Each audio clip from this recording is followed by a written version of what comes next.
हासिल की, वो देश के कई दिग्गज नेताओं को भी हासिल नहीं हो सकी थी। लोग अब इसे केजरीवाल की आम आदमी पार्टी के सिंबल झाड़ू का जादू भी कहते हैं कि वो अपने प्रतिद्वंदियों को धीरे धीरे साफ करते जा रहे हैं। हालांकि कई जानकार मानते हैं कि इसके पीछे केजरीवाल की लगातार बढ़ती राजनीतिक समझ और दांवपेच भी हैं, जिसे वे आजमाते जा रहे हैं और उन्हें इसका रिजल्ट मिलता जा रहा है। 1968 में हरियाणा के हिसार में जन्मे अरविंद केजरीवाल ने 1989 में आईआईटी खड़गपुर से इंजीनियरिंग की। 1992 में उन्होंने भारतीय राजस्व सेवा IRS ज्वाइन की और दिल्ली में आयकर आयुक्त कार्यालय में नियुक्ति भी हुई। सरकार में बढ़ते भ्रष्टाचार और पारदर्शिता की कमी को देखते हुए उन्होंने भ्रष्टाचार विरोधी मुहिम शुरू की।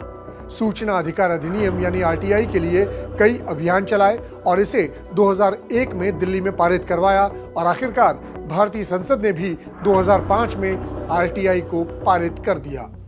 परिवर्तन की मुहिम चलाने के लिए पहले उन्होंने साल 2000 में नौकरी से ब्रेक लिया था और बाद में 2006 में टैक्स डिपार्टमेंट की नौकरी छोड़ दी और RTI को जन जन तक लोकप्रिय बनाने का काम किया। 2006 में ही रेमो मैग्सेसे पुरस्कार उन्हें हासिल हुआ।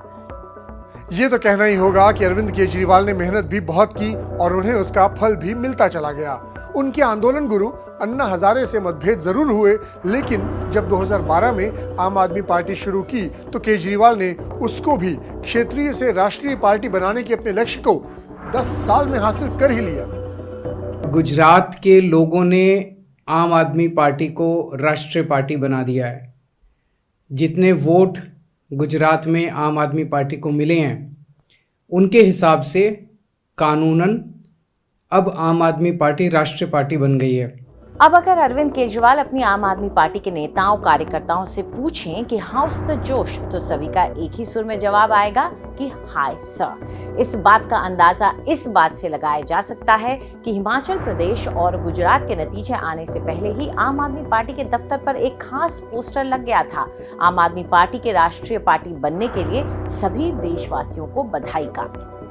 आपने आपके संयोजक अरविंद केजरीवाल के मुंह से भी सुन लिया और पार्टी दफ्तर पर बड़ा पोस्टर भी देख लिया।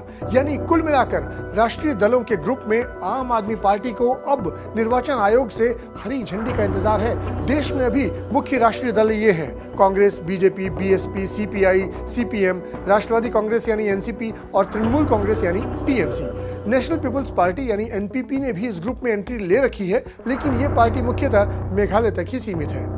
यहाँ आपको एक और अपडेट देते चलें कि TMC, NCP, CPI और BSP ऐसी पार्टियां हैं जो अब राष्ट्रीय पार्टी कहलाने के मापदंड को पूरा नहीं करती। इनकी मान्यता पर तलवार लटक रही है। चुनाव आयोग ने तो इनको नोटिस देकर ये भी पूछा था कि क्यों न राष्ट्रीय दलों के रूप में मान्यता खत्म कर दी जाए। जवाब में इन पार्टियों ने 2024 के लोकसभा चुनावों तक अपनी पार्टियों की यथास्थिति बनाए रखने की गुजारिश की है।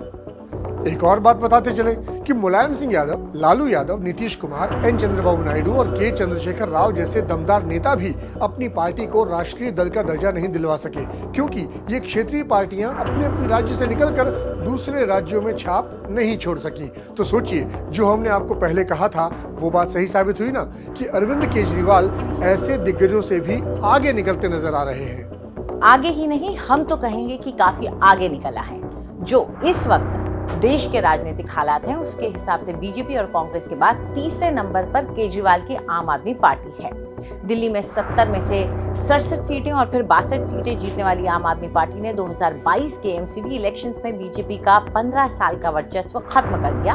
इससे पहले कांग्रेस से पंजाब को छीना और अब बीजेपी के गढ़ गुजरात में कुछ दिन गुजारकर अरविंद केजरीवाल ने अपनी पार्टी को करीब 13% वोट शेयर दिलवाया है और राष्ट्रीय पार्टी बनने की गौरव गाथा लिखने वाले हैं। जिस वक्त करीब करीब हर जगह बीजेपी का डंका बज रहा हो,